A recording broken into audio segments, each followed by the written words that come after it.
So, Tom, how did you start off in jiu-jitsu? Like, what was your first kind of interaction with it? Actually, I was in the army, and I was on a kickboxing thing. Kickboxing was big. It was actually a regimental sport. So on Wednesday, if you did regimental sport, you got to go and hide and not actually do any soldiering. You got to go to the gym and play. So I wasn't a very good kickboxer, but regimental sport was my way out on a Wednesday. So I was doing kickboxing, and one of the guys from the 1st Royal Tank Regiment had been on holiday in America and came back with a video, a VHS video. You know what that is, T, but it's an old device you can watch film on.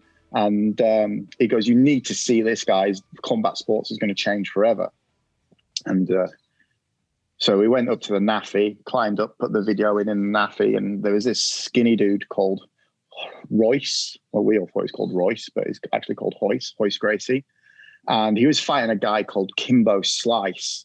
Or is it Kimbo Slice? I can't remember. Kimbo, which was this big islander-looking fellow with a ponytail. And they had this big old fight for ages, and eventually Hoyce won. And I was like, what is this? This skinny Brazilian guy who's just literally laid on his back with his legs wrapped around this guy for 10 minutes, then like punched him in the head a bit and choked him out. And he goes, "Oh, it's even better. This is like the second one. There's a first one where it was really bad." So he gets this other video out and puts it on, and we're all in the NAFI instead of doing regimental sports, just watching UFC 1 unfold on TV. And as a martial artist, I'd already studied karate and had a black belt in karate, did kickboxing, done a little bit of judo, done taekwondo. So I thought I was quite well-rounded. And I was just like, they're hitting each other in the groin, they're bare knuckle fighting, everything's going apart. And this little skinny dude with his gi on is wrecking blokes. I was just like, I've got to do that. So the very next Wednesday at Regimental Sports, instead of being in the boxing ring with the boxers jumping around and everything else like that, people started grappling. And it was really good because we had a couple of judo people, but they didn't really do groundwork. They just like beat you with the earth. And so we just put on, basically they were bag gloves and started trying to do it. Fast forward a few years. So then 1999, I was desperately looking for to do Brazilian Jiu-Jitsu. But in the UK then, outside of London and Birmingham, there wasn't a lot. And I was in Bradford and Leeds. So Tom, at that point, there was Roger and Braulio over, was he? Or Mauricio was over at that point? Or it was Mauricio. Braulio wasn't here yet. Right, okay. Roger was traveling backwards and forwards to Brazil. And he was... the first time I met Roger was when we were both blue belts. Oh, so okay. This is what's exciting about the chat. It's like Tom's got the proper history down. And for our members, mate, like this is what we want to hear, because I can only tell it from the start of my journey, but obviously you go 10 years further back than that. So this is awesome. So you met Roger when you were both blue belts in 99, 2000-ish? About 2000-ish it was. I got my blue belt, I think 2001. So it might be in 2001. But he was literally flying. And Mauricio Gomez, who at that point in the UK, from my understanding, was kind of, for me, he was the head of jiu-jitsu in the UK. He was a very respected black belt. I think it was a 5th dan then already. And bearing in mind, having a blue belt back then was a massive deal. It's like, I got my blue belt. It's taken me 3 years, boom. And the people are like, "Oh my God, you're a blue belt." And I'm like, I know. But actually, nowadays, that was what it was like as well, then. Yeah. And I remember I met a guy called Darren Good who had been to Torrance, California. And he trained under Hoyce and was a blue belt under Hoyce at the time. And through his network, I met Mauricio Gomez, then met Roger. And the academy we were training at was called Kickers.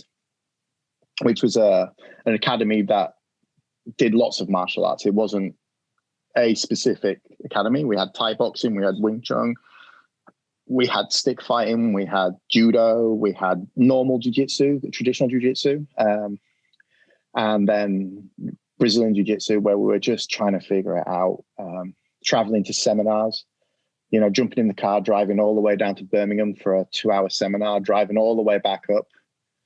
And yeah, it was just crazy. I mean, and, I did a private lesson with Mauricio Gomez the day I got my blue belt. And I paid him £30 for that. And it was an hour and a half. And he asked me if that was okay. Wow. And I was it's because now people are so flattered really with the amount of jiu-jitsu that's out there. They've got an academy a mile from their house. There's plenty of black belts knocking about nowadays. But back then, when you started, when I started, a blue belt was still kind of like a demigod. But when you started, there were none around, right? It was just so unique, and so to think that you could train with, and this is what always fascinated me about jiu-jitsu. Like, you had access to the top man in the UK. That's like meeting like Beckham. Do you know what I mean? It's like going off to David Beckham and spending an hour with him for £30 and going, can you teach me to curl the ball into the net, mate? And he goes, yeah, that'll be £30. Is that all right with you? I'm not charging too much. I'm not too sure. It's like Tiger Woods, going to learn how to hit a ball with Tiger Woods and giving him £30 and patting him on the back and say, see you next time. But the great thing about Mauricio, and why I have a deep respect for Mauricio, is back then, the culture around jiu-jitsu was a little bit different. Not necessarily better, but very different. So I got given my blue belt, and the way I got given my blue belt is the kind of way I brought you guys up. It would be in a lesson or at the end of a seminar. You've done really well. Here's a blue belt. Just have it. There was no testing. It was the person kind of represented what you as an instructor wanted as a blue belt. So he just literally, I was sparring. I was sparring this really massive guy. I can't remember his name. I should do. And basically, I couldn't beat him. And I put an arm bar on him, and he stood up and he lifted me up and he curled me on his arms. His arms were massive. I was like 75 kilos then, so obviously not the same weight as I am now. And I wouldn't let go. And he bashed me into the floor. I swept him over, and then I did knee on belly. And eventually he was knackered and gave up. And Mauricio just went, yeah, Tom, your belt's the wrong color. So I looked down, I had a white belt on. There was no stripes then. I was like, I'm sorry. What? He goes, it should be blue. And for me, I'd already had a black belt in traditional jiu-jitsu, one in karate, kickboxing. For me, that moment was pivotal. The way that I respected this man as a font of knowledge, turn around and go, your belt's the wrong color. And then I'm panicking, and he goes, that should be blue. And there's that moment in my younger mind going, what? What do you mean? He goes, it should be blue. And I was like shaking, and it was like winning the World Cup, or, just it was literally the most pivotal moment in my life, apart from what I did in the military, the achievements I had there. This was something that was 3 years in the making, and yeah, it was really good. But what also was interesting about that journey with Mauricio was the culture around jiu-jitsu. Was Mauricio was kind of, Gracie Barra was a little bit different then. It was structured very differently. It was a bit more relaxed and a little bit more, yo, bro, we'll see if we want you or not. And he said, you're Gracie Barra now. Because at that point, Mauricio was the head guy for Gracie Barra. And I was just like, this is awesome. I've found a team. I found a family. He hasn't asked me if I want to be here. He's like telling me. And that was so amazing. The great thing about that was I got promoted to the blue belt on a seminar on a Sunday. And I didn't have a blue belt. He didn't hand me a blue belt. He just told me to change the color of my belt. He's a black belt fifth dan, and everybody else in the room, apart from one person, is a blue belt, is a white belt. On the Monday, I bought myself, because it was for my birthday actually, so it's February. So on the Monday, I bought myself a private lesson with Hoist Gracie, who was down in London at Mark Walder's club. So I jumped on a train, traveled 5.5 hours down to London, got to the academy, and Hoist Gracie was doing private lessons, and I sat and watched him for 2 hours. Then he goes, Tom, it's your turn. Because he just went through private lessons. You literally lined up and went through them. And there was a tiny little mat space. And Mark Walder is one of the founding members of Brazilian Jiu-Jitsu in the UK, an absolute legend. And he was very much into Hoist at that time. And I stepped on the mat with Hoist and I was shaking. I'd seen this man wreck people. Like literally this skin. He's like, what you don't realize about Hoist as well is his presence. Like Mauricio's got a presence, an air of laid back confidence. Hoist is really tall and gangly and long. So I stepped onto the mat and he goes, have you done any Brazilian Jiu-Jitsu before? And I said, well, actually I got promoted to blue belt. And he went, have you now? I went, yeah, yesterday by Mr. Gomez. He's like, yeah, Mr. was a good guy. He goes, so you know Jiu-Jitsu, do you want us to spar? I was like, yeah, I do. Just need to change my gi bottoms first, but then I will. Yeah, I do. And what was amazing about that thing, he goes, do you want to start stood up on the ground? And I went, oh, stood up. So I kind of put my hands up, joking, like in an MMA fighting stance. And Hoist Gracie kicked me straight in the head. He just like, whoosh, and he bashed me on the head. And then he goes, do you want to go to the ground? I went, yes, please. And then it was only a short private. It was like 45 minutes.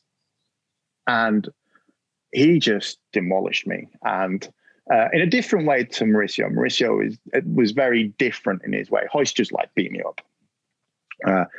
But yeah, and that was where that was my big introduction. You know, you get your blue belt and you either quit or you're in forever. And that for me, like that moment when Mauricio got in your belt's the wrong color, then the trip down to meet Hoist and then literally kicking me in the head. That was me bit forever. That was me. Even now, everywhere in the world I've ever been, jiu-jitsu, all over.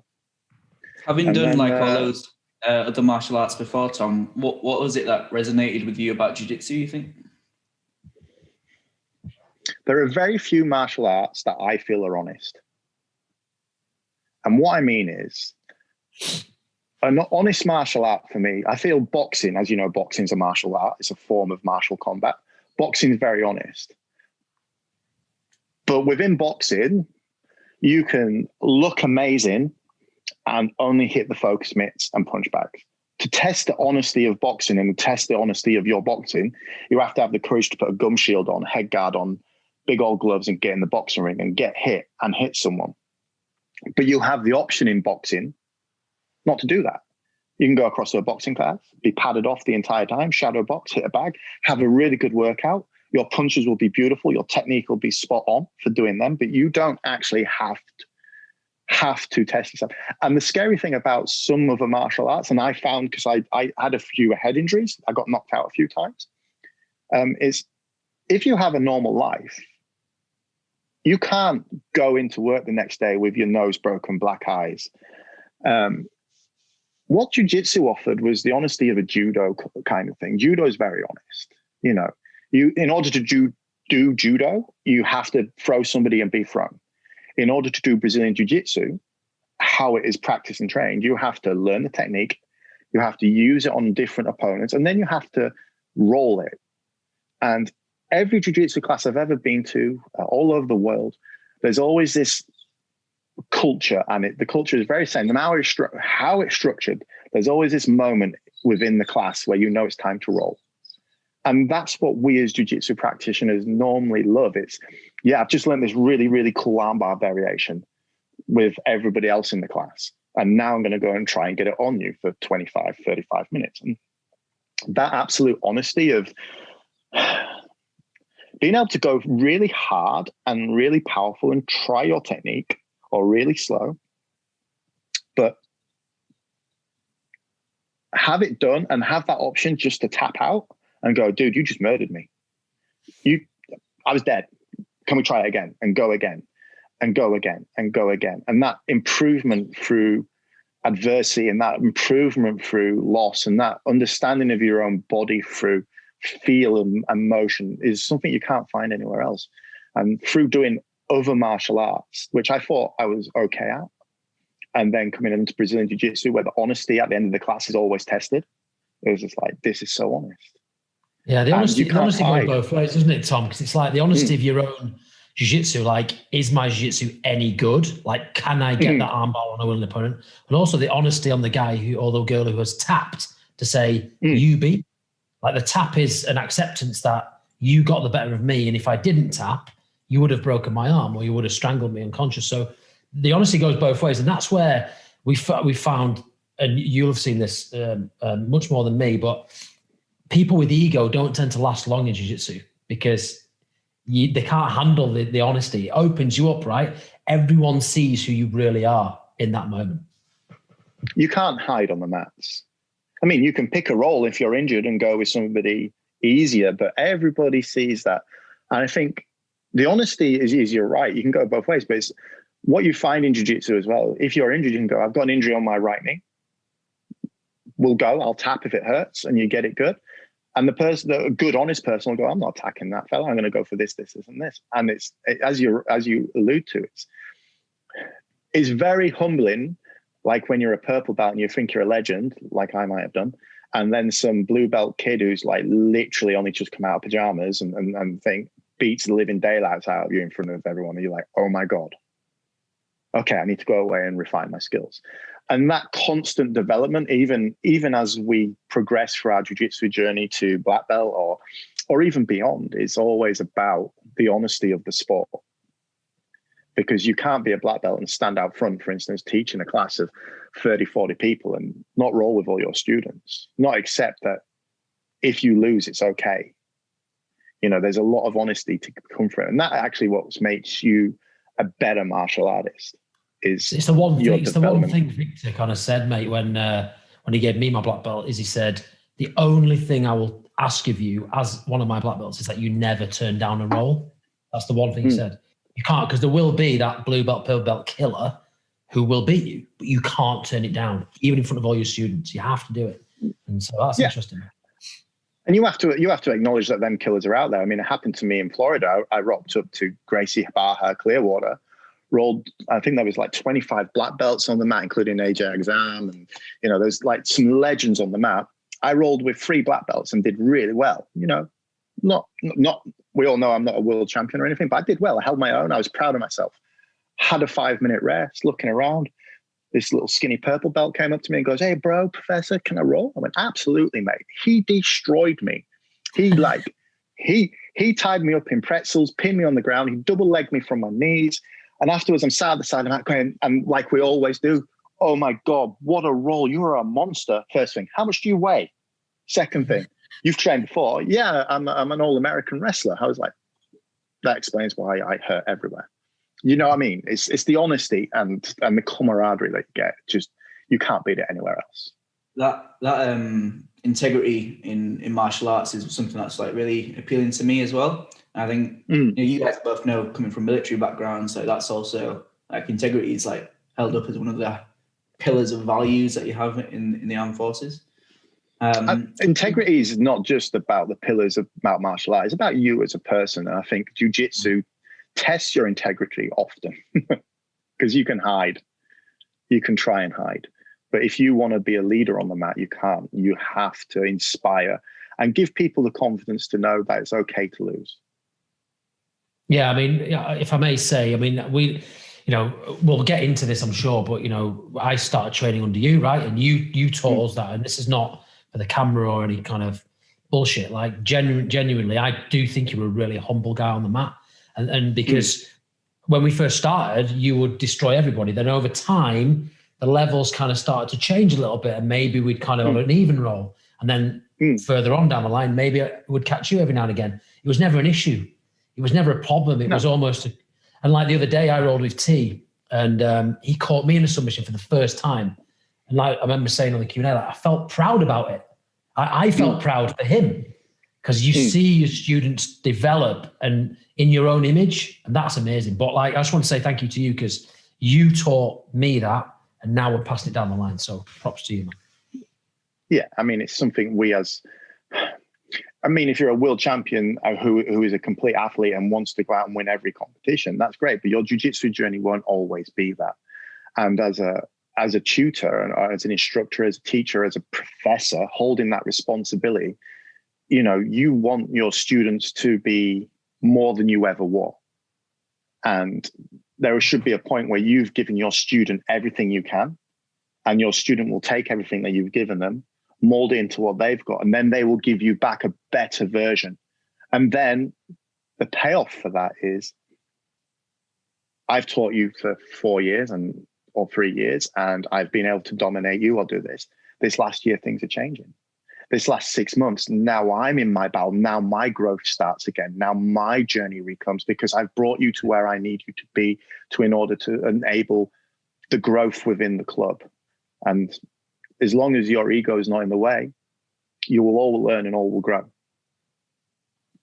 What was the next step after receiving your blue belt? Like, what was the journey like? Well, I did what every other blue belt in the UK did at that time. Decided I was going to be an MMA fighter and stopped doing jiu-jitsu for a little bit. Go on, tell us about that, because you went out and you did competing in Japan, right? Yeah, a little bit out there, not a lot. I went out actually with a guy called Mark Spenner, and the idea was to go out and compete. And what ended up happening is we went to Yuki Nakai's gym, who is legendary for having the fight with Hickson. And we're there in Japan, lost, and we were looking for a fight, and we're looking for a place to train. And our guide, Keshi, turned around and said, we can train at Yuki Nakai's gym. It's free. You've got to go to the daytime session. It's free. So we rocked up there. And there's a very good reason it's free for everybody during the day, because they literally beat the living daylights out of you.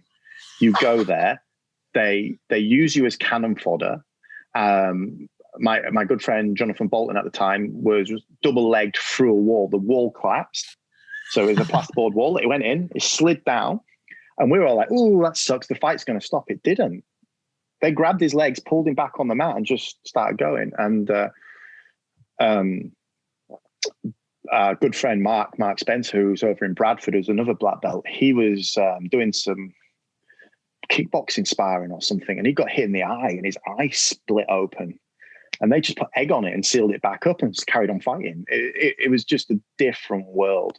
We went out there with big expectations and got humbled, which was good. We came back, and through doing the MMA sparring and stuff, I got knocked out a few times and had some problems with my inner ear, which I still suffer today, and found that it was really difficult to concentrate and focus. So I went back to Brazilian Jiu-Jitsu.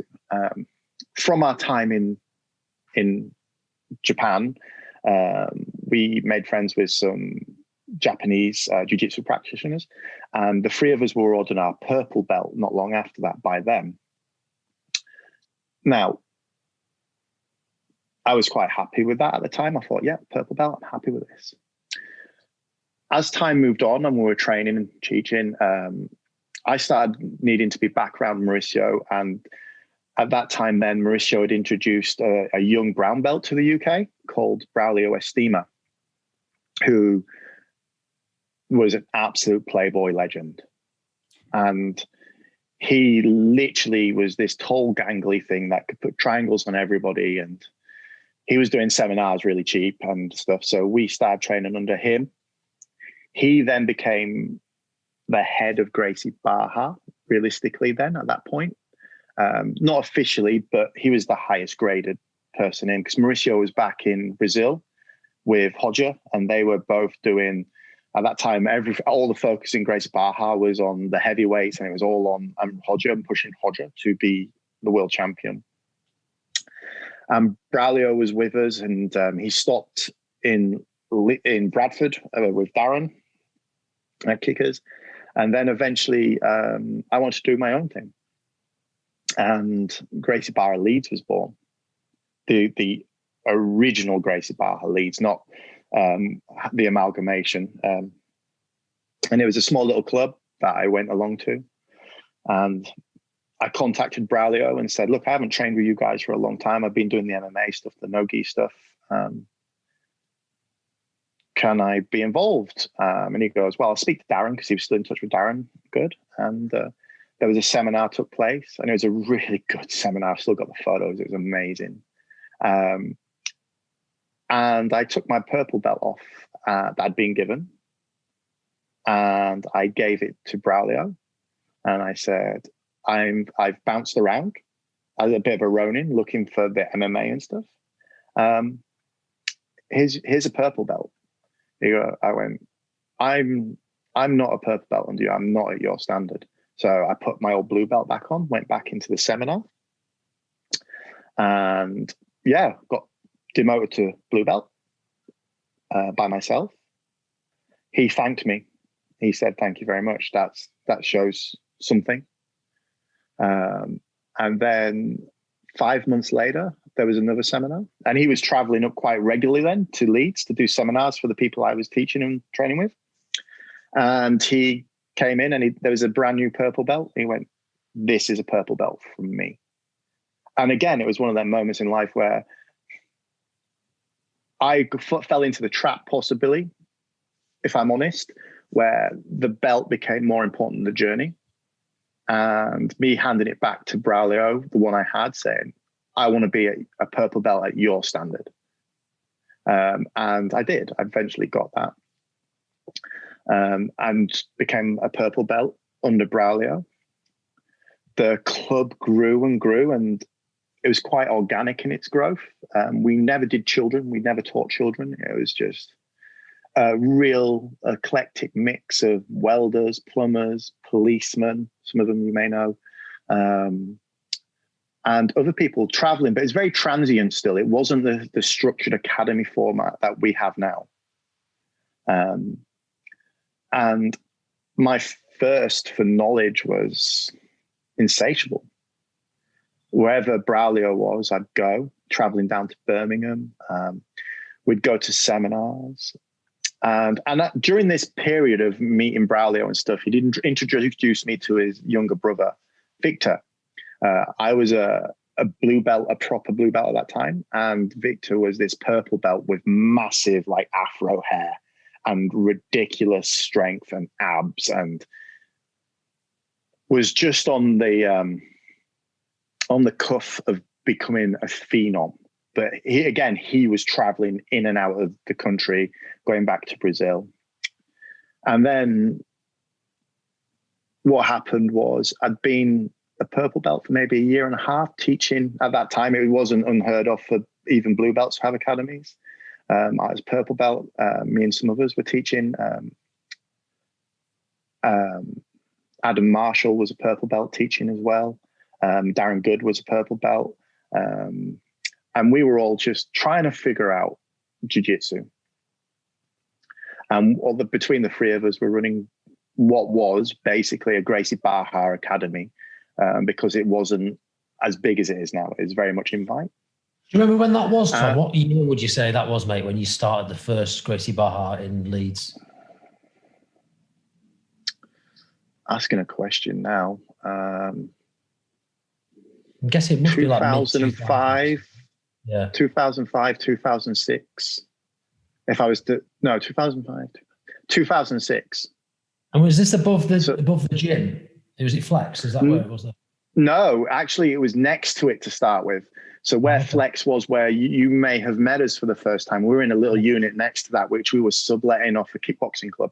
It was cold and dampened. And Braulio was traveling all over trying to get the Gracie Barra schools done. And one day I'd booked a seminar with Braulio on a Sunday. It was supposed to start at 11 o'clock. At 12 o'clock, Braulio still wasn't there. He was working on Brazilian time. And he came in, he was so flustered. He opened the boot of his car. He goes, I've got patches, I've got gis, I've got all this stuff, put it here. He literally dropped his pants, put his gi on, did a 3-hour seminar. And at the end of it, he goes, oh, bro, do you remember my little brother, Victor? And I went, yeah, of course I remember Victor. I've met him a few times now, big curly hair. and stuff. And he went, yeah. He goes, he's ready. He's a black belt now. He's ready. And I went, and what does that mean? And he went, I want him to look after the northern Brazilian Jiu-Jitsu clubs. He's really good. And I knew he was really good just from being a fan of Jiu-Jitsu. And he goes, can he come and do the seminars next? And I was like, of course he can. Absolutely. And from there on, Braulio handed over kind of the family introduction to his brother, as you know, as Victor Estima, the legend that is. And from there on in, I had the relationship with Braulio from a long time. And Victor was just this young firecracker that was after it all the time. Every role was like a war. It was a different type of jiu-jitsu. And that kept on going. I stayed under him. I received my brown belt, as you know, and my black belt from him, and my first dan and second dan. So been directly under him ever since. So it's, yeah, me. The thing I found about my jiu-jitsu journey, I don't know about yours because I'm not you. I was fortunate enough for people to introduce me to people. So I was introduced to Mauricio, and then Mauricio, it got organically introduced me to Hodger. You know, Hodger was then out of the country. So then Mauricio brought Braulio in, and Braulio was a brown belt at the time. He was hungry. He was trying to find his way in the world. And then he introduced me to his brother, and his brother then was responsible for the rest of my jiu-jitsu journey, along with these other people that shaped it throughout the years. So it's that's different how now, it came. It's different now because there are academies everywhere, right? Like back then, you had to be introduced because there was like 2 or 3 people in the whole country. And then what's remarkable about thinking about back then, 15 years ago, which isn't a lifetime ago, you know, you were traveling 2, 3, 4, 5 hours to find the knowledge to bring back to share with your students. Like that was what happened. I remember when I first met you, you would go away to seminars and come back and go, oh, I've learned this new thing, and you'd share it. Because of course, back then there was no instructionals, there was no BJJ fanatics, there was no online stuff. There was like the odd VHS that you kind of get, or DVD at best. The rest of it was learned person to person, right? And so it took a lot longer. The good stuff was always learned in person, But the process took longer, right? Like, you know, to get that knowledge, you couldn't just dive into a rabbit hole online and see all this jiu-jitsu. It just didn't exist. So we could only learn from you. That was the thing. Like, if you wanted to learn jiu-jitsu, you had to go to class. Yes, but that should be, that honestly, from my opinion, should always be how it's done. Anything that you learn off the internet, yes, it has worth and merit, but jiu-jitsu is about feel. It's about refining technique, and you know, I really liked a guy called Frank Shamrock as a martial artist. I thought he was ace. And I got his VHS, and I was like practicing his knee bars. I thought they were great, and we were just doing 1-for-1 on each other. Then I actually went to a Frank Shamrock seminar, and he had a broken arm, and Braulio was there as well. And it was really awkward and fun and great. He showed some stuff, but most of it was fitness. And then he rolled with a few people, and you know, Braulio was a friend and an acquaintance, and I was a student. But Frank Shamrock was a UFC fighter, a legend. I was like, oh my God. And Frank rolled with a few people. He had his arm in a little bit of a pop where he'd sprained his wrist. Did not roll with Braulio. Honesty on the mat, integrity on the mat, didn't go anywhere near with him. And from that moment on, I was just like, yeah, I'm going to go to Braulio and Victor and get the feel, get that. I don't know if you remember me telling you, I was I'm very minute, detail focused. I'm very concept orientated. Me too. Funny old thing. And you can't always get that without the dexterity. I mean, you can write it down yourself. I need to focus on point A and point B, but you need to be in a classroom. You need to be with a person. You need to have someone that knows that technique inside out over you going, all right, that's how I've learned it. Now you refine it. And I think that keeps it honest. Definitely. I may ask you what I'm quite interested in now. So it was kind of late 2000s then. You introduced to Victor, you were at Flex. Then when I first met you was 2009 above that gym in Flex, I think with the barn doors that would open and the wind would howl in. And obviously Lewis, that was his first night and my first night. And then obviously that's the start of my journey. So that's 2009, I think it was. And then you moved to the mill building, right? And then it became a bit bigger. Is that right? Yeah. So it was around 2009, end of 2009. There was this really cool guy called Nesta who was working for a company called Made for Fighters, which was a Leeds-based martial arts, a very good martial arts company, supply company. And he came and he very much like you guys was very much involved in the jiu-jitsu thing. And he had an idea of doing a partnership and getting our own place because we were paying so much in mat fees. He wanted a place to train. I wanted a place to train. He was staying in Leeds, and through his backing and support, we got the mill building, renovated it, knocked down walls, children painted it, put the weights in and matted it out, had that dingy office where everybody got changed. And that was really, for me, within Leeds, when it was actually real then. It was really real. And I wanted to create a space a little bit different to what it is now. My idea was, all I want to do is train jiu-jitsu. And I want my friends to train jiu-jitsu. And I want an academy to do it in with nice blue mats and a toilet that flushes, and heating would be lovely. And didn't always have that. We were there. No, I realized as a new businessman very early on that heating costs money. And at that point, people were still very much used to paying, £4 a lesson for 3 hours worth of training. I didn't really understand the value of knowledge then, if I'm honest. I was very much about, this is awesome. This is jiu-jitsu. These are people from all walks of life. We've all got something in common, and friendships were born. And I tried to have the best of both worlds. I tried to have a business and I tried to have my friends. I ended up having my friends, which worked very well for me, I think, in the end. And then we moved to the bigger unit because it had the problem with the first Gracie Bar at Leeds, the big one that you came to, was that split level with that little step and the bollards. Post in the middle, yeah. Yeah, and we had good times there. We had really good times there. We had good seminars, I think, anyway. But the opportunity came for the bigger one with the 100 square foot mat, and I jumped all over it. And we were there until I couldn't do it anymore through personal commitments. And when was that, mate? So how long did that journey last for? So about 5 years ago. So what were we in 2002? 15, wasn't it? Something like that. Yeah, something like that, where I let go of the academy space and was fortunate enough to have friends that were students who were teaching in other locations. And I love teaching jiu-jitsu, but I had to focus on the family and I had to focus on career. And so I took a step back from running an academy and actually started my jiu-jitsu journey very much again with a different mindset. Still a teacher, but able to,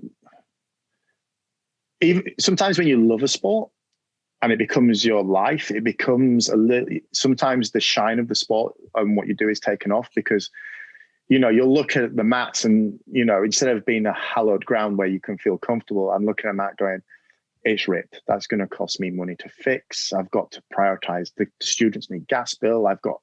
So I just wanted to go on the mats and not care anymore about the burden of running an academy as I found it. Yeah. But actually go back to go back to being with my friends, teaching and being on the mats. And that's, I slowed it right down and have traveled the world since then doing jiu-jitsu, and very welcome at a lot of the different academies and get to experience jiu-jitsu from many different sides, as well as still teaching. So I'm very blessed that I took that path, I think. Yeah. So what people won't realize is that was the start of jiu-jitsu in the north of England, Yorkshire, really, right? In terms of Gracie Barra. So like what it's important to kind of recognize is all of the jiu-jitsu gyms that people see now, the likes of Scramble, Liam obviously started down with you, Lewis in Harrogate started down with you. There's so many, like all the jiu-jitsu academies have kind of born out of you starting that first Gracie Barra gym, pretty much. Is that if accurate? You look at I'd love to say it was all my game, but there was if you remember back in the story, there was a core group of people training Brazilian Jiu-Jitsu. There was me, Mark Spencer, who were kind of floating in and out. So Mark Spencer is very pivotal in Bradford doing the Jiu-Jitsu. He came up, got his black belt, and has got students and clubs through the Fool in Kazan chain, an independent model. And then myself in Leeds grew what I like to think is a decent sized club to start with. And we have, oh God, how many black belts from the club now? You, Lewis, two. I think 5 came from the club. I mean, I never promoted black belt because I couldn't. I wasn't a high enough ranked, but Victor, who was my head instructor, promoted students. I don't want to say gave the nod to, but there is always a conversation because it's a big belt. And if Victor isn't there all the time, he has to go a lot on what he sees by people making the effort to go in to meet him, but also by the feedback when, as an instructor, when I go, I can't handle him anymore as a phenom. He turns up, he teaches classes, he understands everything. He is what you would want. We can have that conversation. So out of that, our Gracie Barra Leeds, we have grown, if I may, and I don't want to sound like we're crossing a line, but I didn't grow it. The club grew it. So Gracie Barra Leeds grew, and out of that, you have Scramble Academy, which is Liam and Fred. You have, I can't remember what it's called, Senshi or something, which is where the old Gracie Academy Leeds Academy site was. You have Lewis, who was on his own journey, but very much training with us at Harrogate. There's yourself, who was on your own journey, but based out of us, that now has this academy. But also at the same time, there was a really good jiu-jitsu stroke boxer who was training all through my training. We came up together. We were in the same classes. A guy called Craig Tetley. Have you ever heard that name? Yeah, he runs Gracie Barra Bradford, yeah. He does. And he had a different journey to me. He actually up sticks. He met Braulio the same day as me and went on the same journey. But he literally, him and his wife up sticks, packed all their stuff and moved to Birmingham for like 5 years. Yeah, he lived in his car. He used to sleep in his car and stuff like that to go train with products. So my understanding is, and you could ask him yourself because he is a font of knowledge as well. He would work a 12-hour night shift, sleep in his car, or it was a van underneath the academy, wake up for the 11 o'clock class, train all day, get a nap and do it. I did that for 4 years. And then he came back. And I remember a really interesting conversation, which I was kind of flattered by, but also it's like, you shouldn't ask me. I got a phone call from Victor and it was like, hi, Craig Tetley wants to open up Gracie Barra Bradford. And at that time, Gracie Barra Bradford was kind of in the geographic area of Gracie Barra Leeds. And he goes, do you think that'd be an issue? And I went, absolutely not. Got straight on the phone to Craig Tetley and went, oh my God, you're coming back up north? And he went, yeah. I goes, my academy's open. And he did. He came and trained at my academy. Well, not my academy, Gracie Barra Leeds. He showed me stuff because obviously he'd been living it every day, whereas I'd been jumping in, jumping out, jumping in. And then he opened up Bradford. And then you've got these 2 Gracie Barra academies within 10 miles of each other that are starting to produce really good students. And one thing that I found from the Gracie Barra Leeds that I ran is I was very much with Gracie Barra Leeds, but if you're from another club, come and train. Doors always open. And if you train at Gracie Barra Leeds, you can go and train as well, anywhere you want. And that ability to come and go allowed students to move on and do their own thing. So maybe, I don't know exactly the number, but there are at least from the journey to Gracie Barra Leeds as it was then, I think now possibly in the Leeds area, there are at least 6 or 7 full-time, fully mattered jiu-jitsu academies that are also churning out high-quality students. So back then, Tom, how did people find out about jiu-jitsu, in 2005, 2006 when you were starting up? When people came in, how did they hear about you? Word of mouth. We had a little Facebook page, which wasn't that great because I'm not very IT oriented. But if people wanted jiu-jitsu, it was word of mouth. And some people wanted to do UFC because what happened is kind of interesting because the boom of jiu-jitsu in the UK, in my humble opinion, was slightly different to everywhere else. Because what happened in America, for instance, they had the UFC, they had Royce Gracie. Royce Gracie lived in Torrance. Everybody trained jiu-jitsu. The Brazilians could travel up easily from Brazil, set up home, and everybody did jiu-jitsu and then did MMA. The UK was a little bit different. It kind of grew really quick. MMA grew really quickly, faster than jiu-jitsu. So everybody wanted to be a cage fighter. So everybody was like, all of a sudden, everybody was an MMA club. Everybody had like a little cage in their clubs, and everybody was like, we're an MMA club. Okay, cool. But they were kickboxers and Thai boxers and judo guys who had seen this MMA bandwagon. And they'd go and have an amateur fight. And because they were fighting amateur, you couldn't punch people in the head. So it just turned into a grappling match. And then it was a bit lacking in skills. So I remember, you probably won't, but I remember this guy turned up to train jiu-jitsu. And this isn't being derogatory at all. He's actually a really nice guy. I cannot remember his name for the life of me. But he turned up and he was like, I want to train jiu-jitsu because I'm going to fight in the UFC. I went, awesome. And he trained and he was very aggressive and very violent. So he's hard to partner with. I can't remember his name. In fact, he injured somebody's shoulder. I think it was Dr. Martin. If you remember Dr. Martin, he injured Dr. Martin's shoulder. His kids are members here, Dr. Martin. Yeah, so he's yeah. So he bounced, this guy bounced in and out, but then he bounced back like 6 weeks later. And there was this martial arts brand then. You probably don't have it anymore, but it's called Tap Out. And he literally had the Tap Out logo across his neck. I've told this story about this guy, yeah. I was like, right, okay, you're not getting a job. But moving forward, what I mean by that little antidote is people want to do MMA and become fighters. So we seem to get a lot of people that want to do MMA. And I was like, that's cool, yeah, do MMA, but I'd rather you learn a little bit of jiu-jitsu first. And then it grew. I found that the people that are around me at the time wanted to do jiu-jitsu. So they're either MMA guys that wanted just to come and learn to roll as an add-on to their skills, and then fell in love with jiu-jitsu, the proper Brazilian jiu-jitsu, because that's all I focused on. Or they knew what Brazilian jiu-jitsu was and they'd heard by word of mouth, or a mate had told them, or they'd phoned someone, or they'd been recommended. And for me, that was a big thing. Probably because I wasn't capable of, but I didn't advertise. It was when Nesta came on board, we had the proper website and stuff. But in the early days, it was just word of mouth. And that's a really big privilege when somebody says, you should go meet this guy or this club and train there. And that's how we grew. We just outgrew everywhere. The student numbers went up and we had to get more structured. And it was lucky as the student numbers were growing for myself, Gracie Barra was going through this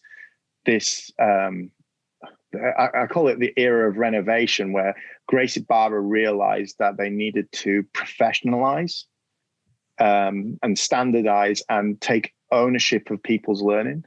So they came up with the first fundamentals programs and the children's programs. And, it's grown more now and it's a lot more streamlined and they use more modern technology. But our natural growth led to having to go to a structured class format, having to do fundamentals separate to intermediate, having sparring sessions and rolling sessions separate. But I think a lot of Gracie Barra was not necessarily, Gracie Barra Leeds wasn't necessarily about come and train there. They're going to turn you into world champions. It was go train there. It's good, but it's friendly, and you will learn jiu-jitsu, and you will have a laugh, and you'll feel part of something. And that's what I wanted. So I feel, we've had people from America turn up. We had people from, there's a guy called Ben who comes back from Thailand every now and again. He comes and trains. We have people from other clubs, from other cities who are just traveling with work going, hey, they'd phone and go, hey, is it all right? Of course it is, come. I've never charged them, never a penny. But that was me. I just wanted, because I've been fortunate enough as well to go and do jiu-jitsu around the world, and I've never been charged a penny, ever. One of the amazing things about jiu-jitsu, isn't it? We spoke about it to our members already, about how you can meet a complete stranger, and even just a cauliflower ear or a Jitz t-shirt, and you're like out for dinner, you've got a place to stay, you've got somewhere to train, you've been introduced to the family, your kids come along. It's like, where else does that happen? I don't know any other kind of sport or kind of pastime where you can become instant. And we've all had an experience like that. I had it in New York, I had it in America, I had it in Canada. You've had it all over the world. T's had it in Australia, got offered a job at GB Bondi. He's only there for a few months. So it's just amazing how it happens. And I'm so excited for kind of how our students are going to start to experience that once lockdown's lifted and they do start to travel. It's going to be magical for them, really.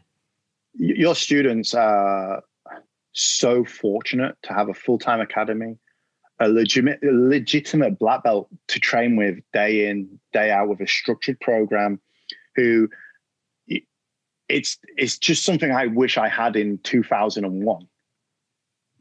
The ability to train with Mauricio every day would have been life-changing. I mean, the journey would have been the same, and I still ended up where I am, but I would have done it at a faster pace because it was that constant refinery, and I didn't have to go away and come back. Did I ever tell you about my experience in Egypt, in Sharm el-Sheikh? No. Where I met a guy that did jiu-jitsu. Amazing story, quick one. So I'd gone to Sharm el-Sheikh with a girlfriend. It wasn't going that well. And I was bored senseless. I mean, the diving was good, but there's only so much diving you could do. So I was walking from the apartment across to this gym that's at the other side of Shark's Bay. So I walked across into the gym, and I've got a Braulio Estima back then, because it wasn't Great Barra. It was Braulio Estima jiu-jitsu t-shirt on. This is, when was this? This is like 2003, 2004. And I'm looking around, and I'm not, as you can tell, I've never been a weights guy, not really been into that kind of stuff, but I got on a bike, so I was bored. Went and punched a punch bag a little bit, was bored. And I was walking back, and there was this skinny, like really skinny dude that had a pair of like budgie smugglers on. The best way to describe budgie smugglers is really tight Speedos. And he was just walking around the gym like that with nothing else on, just them, which I thought was weird, being an Englishman, covered up. And he went, Jitz. I went, looked at him straight away. My eye turned, and I went, Jitz. And he went, Baja? I went, Braulio. And he went, Alliance. I'm like, roll. And we both went outside. He was a purple belt. I must have been a blue or a purple at that time.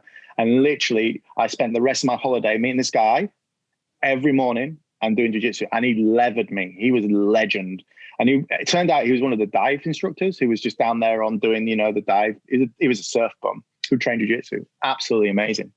And a week of jiu-jitsu learning and stuff, just from a guy from a different club, massive language barrier, in Egypt, doing jiu-jitsu. Amazing. Awesome. And that happens all the time, right? And that, it's grown so big, jiu-jitsu now. Like even, obviously when you started, there was no jiu-jitsu really. When I started, I remember like going to an Eric Paulson seminar in 2003 up in Aberdeen. Do you know what I mean? When he was in the UFC, no one even knew who he was. And I didn't even know what the hell he was doing. I was just a brand new kind of jiu-jitsu guy. And from then to where it is now, it's a completely different thing. It's like a big sport now almost. People are choosing to do jiu-jitsu over football or over rugby, or it's crazy how it's grown, right? Yeah, it's crazy. And I'll tell you what I found here. I'm on a small island here, but it's amazing what I found here. So I've come to this small island, and on the island, there's like 7 jiu-jitsu clubs. Wow. And the highest ranked person is a third Dan. And then there's me as a second Dan. And there's another guy who's a second Dan. And they're all splintered. And I just like crazy. They're all got like 5 students each. So I turned up to my first day at my new job. So I work for the Department of Corrections for Tasmania. And they've got a combat room. I'm like, okay, I'm gonna turn up there with a gi and put the gi just strategically on the shelf. Literally 5 of the black belts of the junior black belts work at the same place.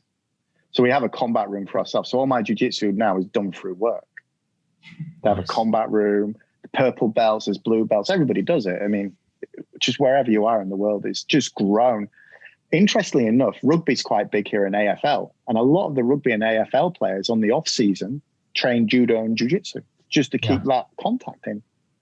You're right. It's just growing. It's popular. People are choosing to put their kids into a jiu-jitsu class with the right moral and ethical codes to learn discipline and skills. And, you know, like football's a great game to play, but unfortunately some of the spectators around it make it difficult to be a family environment. But jiu-jitsu is all about caring. It's all about family. It's all about going for a barbecue after. It's, hey, bro, come, you're in hardship. I'll look after you.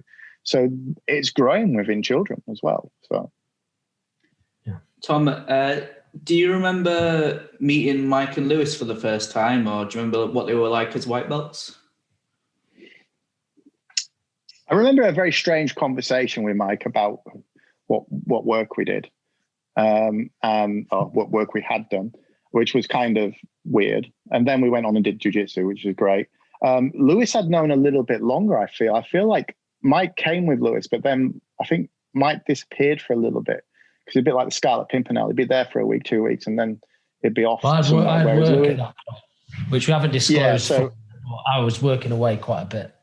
Yeah. So, and to be honest, sorry, mate, Lewis at that point was much more committed to jiu-jitsu. Let's get that out there, because he was traveling. Like even then, he was traveling like 2 hours from Malton over to see. Yeah, he was crazy. His hours. He'd drive from a job and turn up and go. But also he's got that youth as well. You know, we talk about Mike and he's 10 years younger than us. So, you know, it's interesting actually. I'll talk about Mike and Lewis. There's this relationship between Mike and Lewis, which I've seen this bromance bloom, where like you've got this big brother and younger little brother like kicking on. There's a friendly rivalry going on but there's always like in the back of my mind, there's always this big brother Mike that's always there for little brother Lewis. And now Lewis is kind of matured into a very good, very sound, very strong jiu-jitsu practitioner, but also a great human being.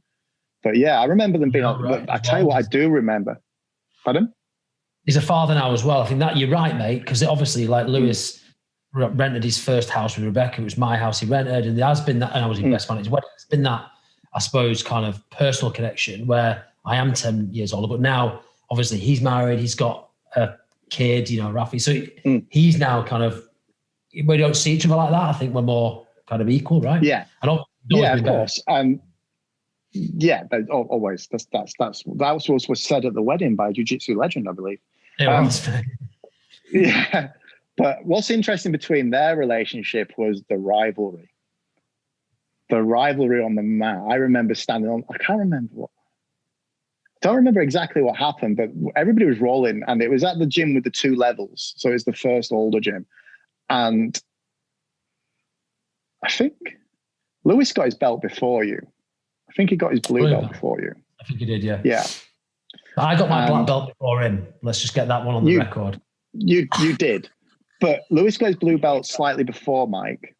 And I remember the roll just after that.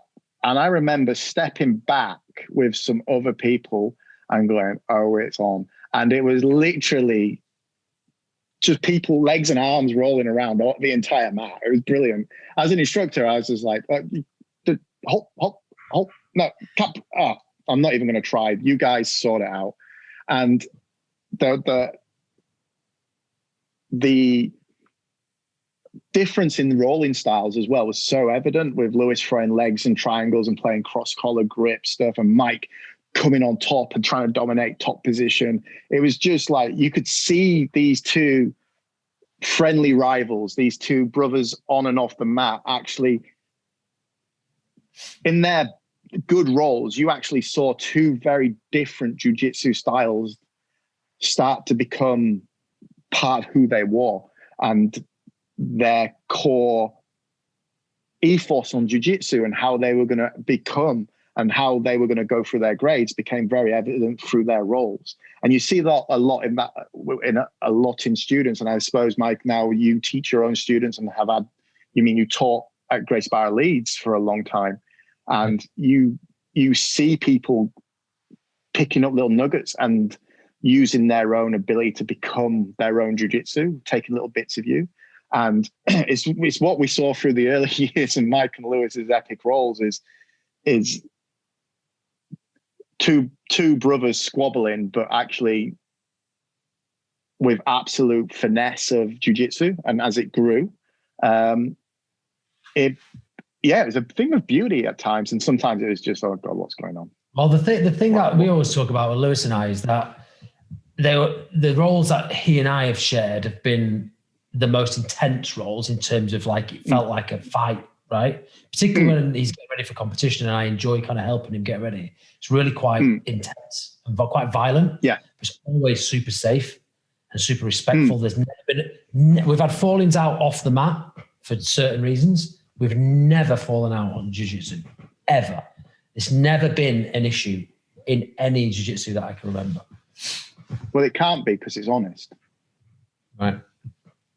And that's a thing. That's a thing to keep in mind as we all go through this jiu-jitsu journey.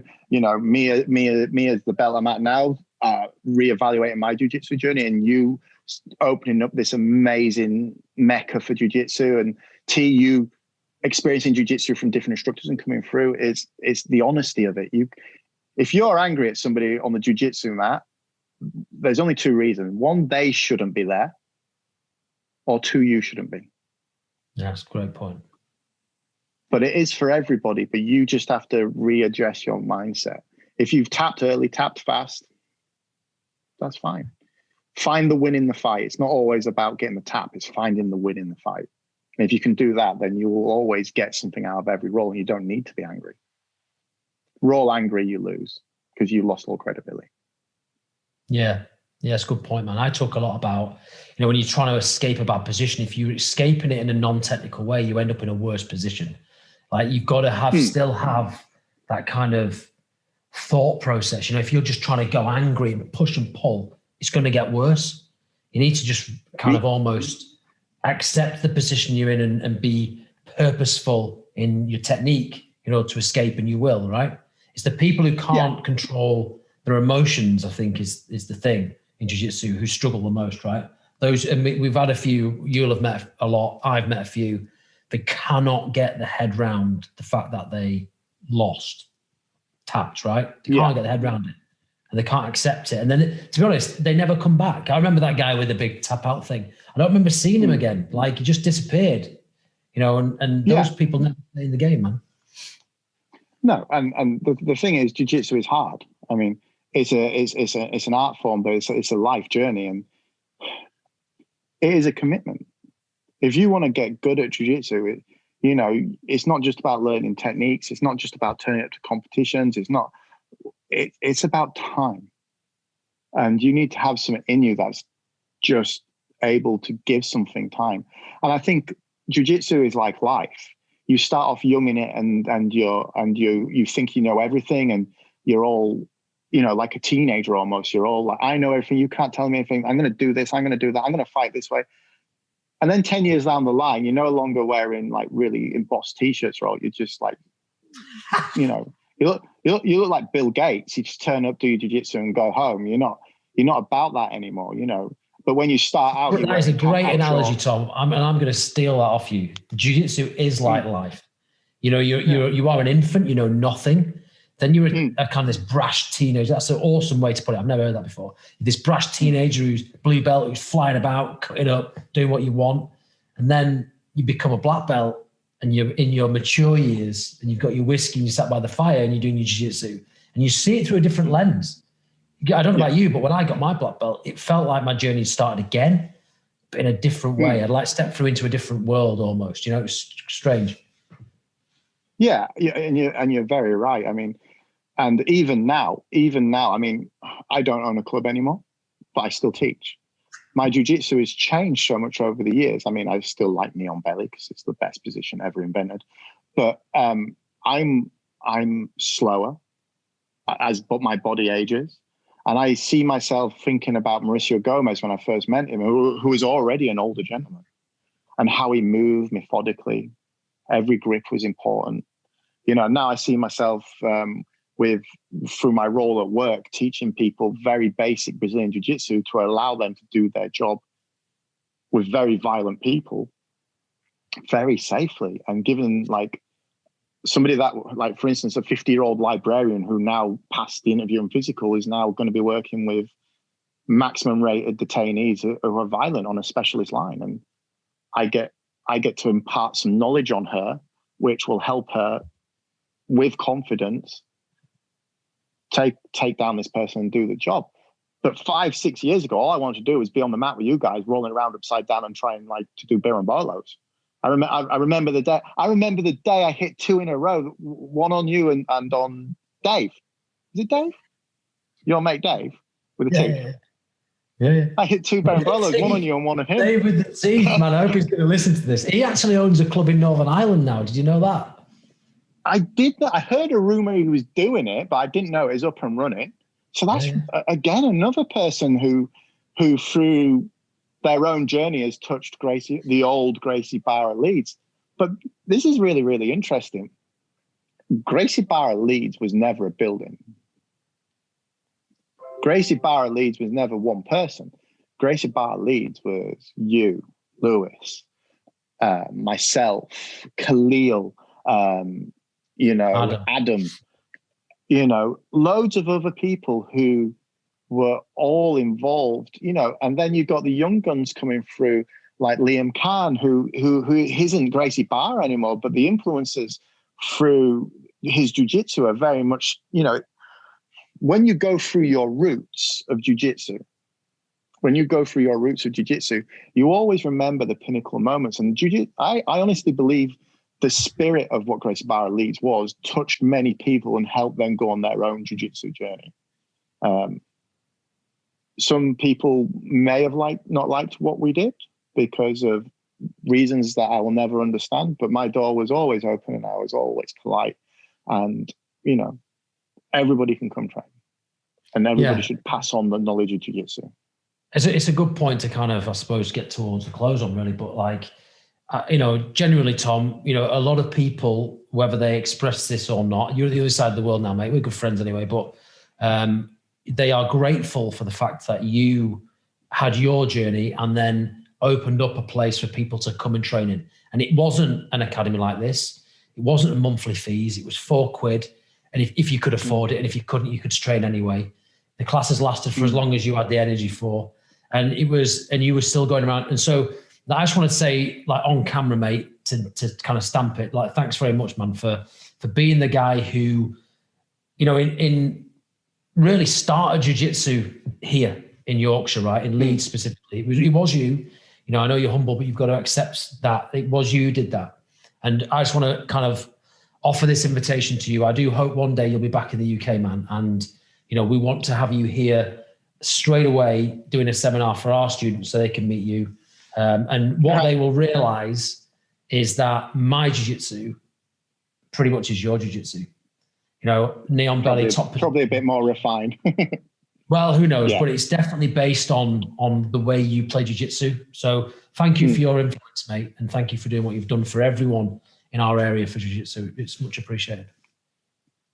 There's no need to thank me. Everybody went on their own journey and we're all on it together. Even now, we're all on the same journey, maybe miles apart, but I'm still teaching and training jiu-jitsu, and I get to watch you train jiu-jitsu, and I've picked up some little nuggets from your little training videos. So good, man. Tom, thanks so much for coming on and making the time for us to tell your story to the members and to us.